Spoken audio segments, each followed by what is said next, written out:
सद्गुरु मीमांसा भोगार्थ ज्ञान प्रवृत्त आणि ब्रह्मज्ञान किंवा आत्मज्ञान प्रवृत्त असे ज्ञान प्रवृत्तीचे दोन भाग पडले। भोगार्थ ज्ञान प्रवृत्तीत कर्मात दोष राहतात। भोगार्थ ज्ञान प्रवृत्तीने कर्मे सदोष ठरतात। सदोष कर्म जन्म मरणाच्या बंधनात टाकतात। ब्रह्मज्ञान ज्ञान प्रवृत्तीत कर्मे निर्दोष असतात, त्या कर्मात दोष राहत नाही। ज्याची कर्मे निर्दोष असतात त्याला केलेल्या कर्मात कोणती अभिलाषा नसते किंवा केलेल्या कर्माबद्दल अभिमान पण वाटत नसतो। त्याच्याकडून होणारी कर्मे विहित म्हणजे विश्व कल्याणार्थ असतात। ज्याच्याकडून विहित आणि विश्व कल्याणार्थ कर्मे होतात त्यालाच ब्रह्मज्ञानाचं आकलन होतं। ब्रह्मज्ञान हे शाश्वत आणि चिरकाल आनंद देणारे आहे। ज्याला ब्रह्मज्ञानाचे आकलन झाले आहे त्याच्याकडून होणारी सर्व कर्मे ईश्वराला अर्पण होत असतात। ईश्वराला कर्मे अर्पण झाल्यामुळे तो सच्चिदानंद स्वरूपात मग्न असतो। ब्रह्मज्ञान अति सूक्ष्म पण आहे आणि अति व्यापक पण आहे। आकाश किती व्यापक आहे आणि किती सूक्ष्म आहे याची जाणीव अद्याप कोणाला झालेली नाही, कारण ते जाणीवेच्या पलीकडे आहे। अणु रेणू किती सूक्ष्म आहेत त्यात सुद्धा आकाश आहे, तसं ब्रह्मज्ञान जाणीवेच्या पलीकडे आहे। जाणीव होत नाही म्हणून नेणीव, नेणीव म्हणजे नसलेल्याचा भास। जाणीवेपर्यंत पोचता येत नाही ते ब्रह्मज्ञान, किंवा ज्या ज्ञानाची जाणीव होत नाही ते ब्रह्मज्ञान। ब्रह्मज्ञानापर्यंत पोचता येत नाही म्हणून देव नाही असा भास होतो। हा भास घालवणे म्हणजे ब्रह्मज्ञान। ज्ञानाची अशा प्रकारे अनेक व्याख्या करता येतात। ब्रह्मज्ञानाची जाणीव करून देणारा संग म्हणजे सत्संग। ब्रह्मज्ञान हेच ब्रह्म आहे। ब्रह्मज्ञान कितीही जोर लावून प्रगट करण्याचा प्रयत्न केला तरी ते गुह्यच राहतं। सत्संगात मात्र ते प्रगट होत असतं। सत्संगात ज्ञानाचा अनुवाद होत असतो। अनुवाद लक्षात येणं म्हणजे ब्रह्म साक्षात्कार, त्यालाच ईश्वर साक्षात्कार म्हणतात। ईश्वर साक्षात्कारात साधक देवच होऊन राहतो। म्हणून समर्थ म्हणतात, जयास वाटे देव व्हावा त्याने सत्संग करावा। अनुवाद होऊन साक्षात्कार झाला तरी लक्षात राहत नाही असं सुद्धा होतं। अनुवाद ऐकताना मात्र साधक आनंदित होतो। साधकाने अनुवाद ऐकताना जो आनंद होतो हाच खरा साक्षात्कार मानावा। काही वेळ साक्षात्कार होऊन सुद्धा ज्ञान झालं नाही असा साधकाचा भास होतो। साधकांना या भासात ठेवणं हे त्याच्या फायद्याचे असते, कारण ब्रह्मज्ञान करून देत असताना विपरीत ज्ञान होण्याचा फार मोठाच धोका असतो। विपरीत ज्ञान हे विकारी असतं, ते जन्म मरणाच्या जंजाळात टाकतं। ज्याला विपरीत ज्ञान झालं त्यालाच वाटतं मला ब्रह्मज्ञान झालं। ज्याला विपरीत ज्ञान झालं तो स्वतःला अधिकारी स्वयंघोषित संत म्हणून मिरवत असतो। ज्याचं साधन चतुष्टाय झालेलं आहे त्यालाच सद्गुरु भासातून बाहेर काढतात। तपश्चर्याचा अहंकार असल्यामुळे चांगदेवाने 1400 वर्षे तपश्चर्या करून त्याला ते ज्ञान झालं नाही। विश्वामित्राला 60,000 वर्षे तपश्चर्या करून सुद्धा त्याला ते ज्ञान झालं नाही, आणि ते ज्ञान 5 वर्षाच्या ध्रुवबाळाला झालं। तेच ज्ञान परीक्षित राजाला गर्भात असताना झालं। तसं सद्गुरुनिष्ठ साधकांना ब्रह्मज्ञान लवकर होतं। स्वतःच्या जीवनाकडे साक्षीत्वाने पाहणे म्हणजे परमार्थ। कोणीही मनुष्य ज्या स्थितीत आहे त्या स्थितीत कधीच समाधानी नसतो, तरी पण समाधान प्राप्त करण्यासाठी धडपडत असतो। धडपडण्यात त्याच्याकडून काहीतरी उद्योग चालू असतात, पण उद्योग करण्यास योग्य मार्गदर्शन नसल्यामुळे अधिक असमाधानी होतो। समाधान हे मनुष्याच्या जीवनाचे साध्य आहे।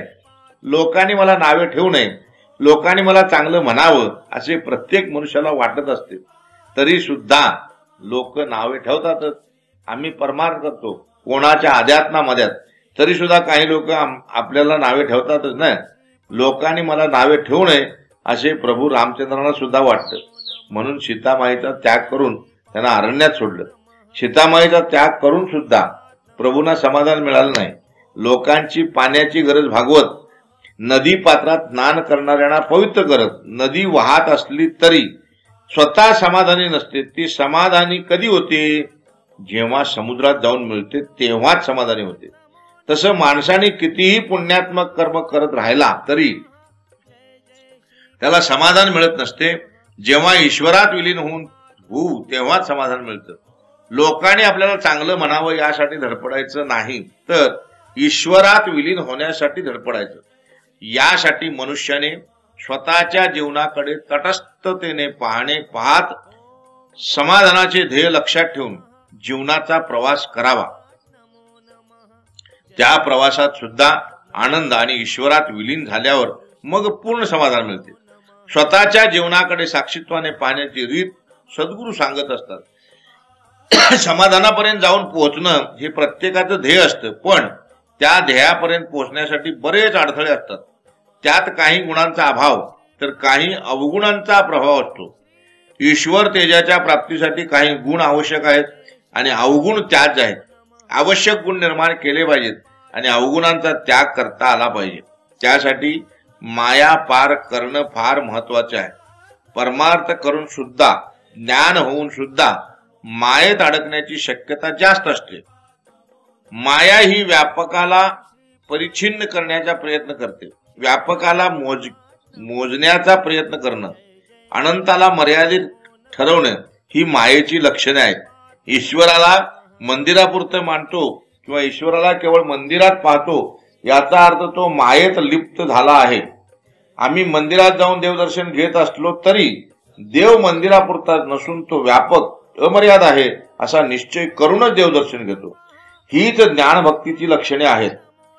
देव व्यापक आहे, जळी तळी तोच भरून उरला आहे असे म्हणून देवदर्शनासाठी मंदिरात कशाला गेलं पाहिजे असे वाटणं म्हणजे ज्ञानाचा अहंकार. तसं सद्गुरू व्यापक आहेत, मग सद्गुरूचे देहदर्शन घ्यायची काय गरज आहे असे वाटणं म्हणजे मोठा अपराध आहे. म्हणून सद्गुरू देहरूपात असताना सद्गुरू देहदर्शन सुद्धा फार मोलाचं आहे. सद्गुरू देहदर्शनात ज्ञान वेगळं होऊन न राहता त्याचं भक्तीत म्हणजे प्रेमात रूपांतर होऊन कर्मदोष, ज्ञानदोष आणि इतर सर्व दोषातून मुक्त होता येतं. ज्ञानेश्वर माऊलींचं श्रद्धास्थान ईश्वर म्हणजे सद्गुरूच आहेत. म्हणून ज्ञानेश्वरी सांगताना सद्गुरू स्तवन करण्याचा मोह त्यांना आवरता येत नव्हता. सद्गुरू स्तवन करताना त्यांना शब्द अपुरे पडतात याची जाणीव व्हायची. म्हणून सद्गुरू स्तवन करताना त्यांच्या समाधानाचा शेवट होत नव्हता. म्हणून सद्गुरुनाथ महाराज की जय करून, सद्गुरूंचा जय जयकार करून ज्ञानेश्वरीचे निरूपण करायचे. सद्गुरू स्तवनात असमाधान असणं हेच फार मोठं समाधान आहे. या असमाधानात फार आनंद आहे.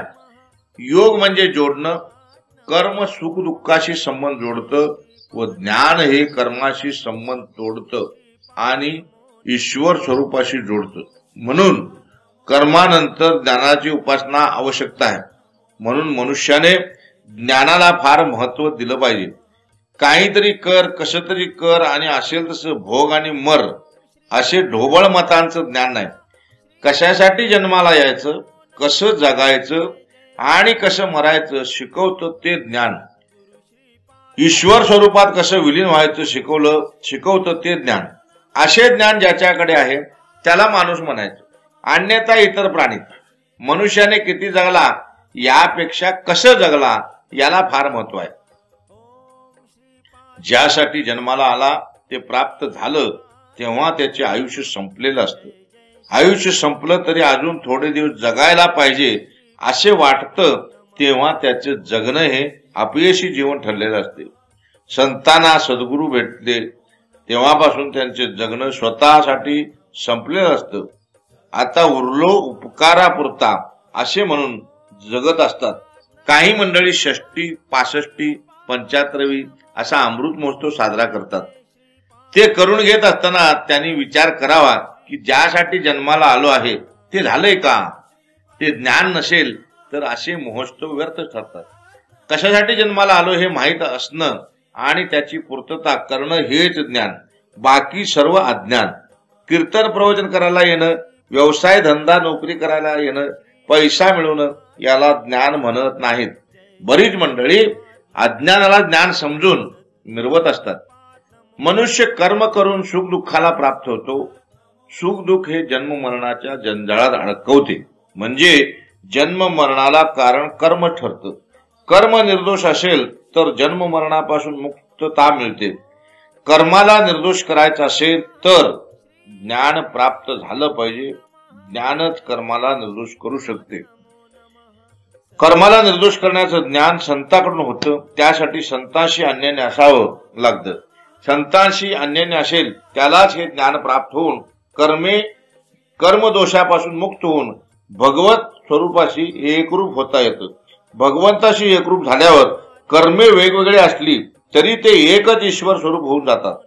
सज्जन कसाईचं कर्म, रोहिदासाचं कर्म, कबीरदासांचं कर्म, गोरा कुंभारांचं कर्म, माऊलींचं कर्म, एकनाथांचं कर्म, तुकाराम महाराजांचं कर्म, श्रीपाद बाबांचं कर्म देहाने वेगळे असलं तरी या सर्वांची कर्म निर्दोष असल्याने ते शेवटी ईश्वराशी एकरूप होऊनच राहतात. नामदेवांची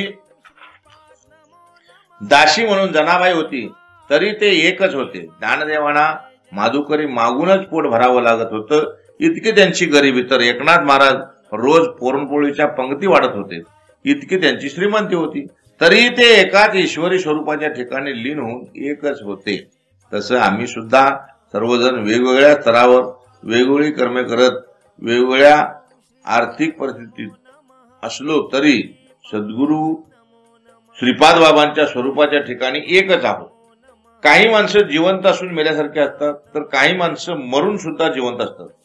ज्ञानेश्वर महाराज, तुकाराम महाराज, शिवाजी महाराज जाऊन अनुक्रमे 700-400 वर्षे झाली तरी अजून जिवंत आहेत. गातात ज्ञानेश्वरी शिवचरित्र रूपाने आमच्याशी बोलतात, आम्हाला ज्ञान सांगतात, आमच्यात धैर्य निर्माण करतात, आज कसं जगायचं शिकवतात. ही मंडळी जाऊन सुद्धा आमच्या बरोबर आहेत आणि बरीच मंडळी जिवंत असून सुद्धा मेल्यासारखे आहेत. आपण मरेपर्यंत जिवंत राहणं हे प्रारब्ध किंवा नियतीच्या हातात आहे आणि मेल्यावर सुद्धा जिवंत राहणं हे आपल्या हाती आहे. मेल्यावर सुद्धा जिवंत राहण्यासाठी, झाडांचं संवर्धन करण्यासाठी डोंगरावर यावं लागतं. झाडांच्या सहवासात सत्संग चांगला होतो असा बहुतेकांना अनुभव आला आहे. आपली संस्कृती दुसऱ्याच्या रक्तावर किंवा दुसऱ्याच्या कष्टावर जगायला शिकवत नाही, तर दुसऱ्याला जगवायला शिकवते, दुसऱ्याला आनंद द्यायला शिकवते. जसं दगडावर मूर्तिकाराच्या छन्नी आणि हातोडीचा घात होऊन त्या दगडाची सुंदर मूर्ती तयार होते, नंतर मूर्तीचा देव होऊन लोक त्याची पूजा करतात. तसं प्रत्येकाच्या हृदयात देव आहेत, पण त्याला जागृत करण्यासाठी सद्गुरूंच्या महावाक्यांचा सतत आघात झाला पाहिजे, मारा झाला पाहिजे. सेवा करतो याची जाणीव असणे म्हणजे सेवेचा अहंकार असणे. अहंकारयुक्त सेवा म्हणजे तमोगुण. काही जण परमार्थ करून तमोगुणीच होत आहेत. झाडांची सेवा करा, गोमातेची सेवा करा, पण सेवा करतो याची जाणीव ठेवू नका. स्वतःसाठी किंवा स्वतःपोटी जगतो अथवा समर्पण होतो, त्याचा नाश होतो. ईश्वर तेजाच्या प्राप्तीसाठी सद्गुरूंना समर्पण होतो, तो शाश्वत कैवल्य सुखाचा असतो. पूजा ही भोगासाठी नसते तर त्यागासाठी असते. तुकाराम महाराज, शिवाजी महाराज, ज्ञानेश्वर महाराज यांची पूजा होते ती त्यांच्या त्यागाची होत असते. आम्ही त्यागी बनू तेव्हा आम्ही सुद्धा पूजनीय होऊ. आम्ही भोग भोगण्यासाठी असू तर आमची कधीच कोणाकडून पूजा होणार नाही.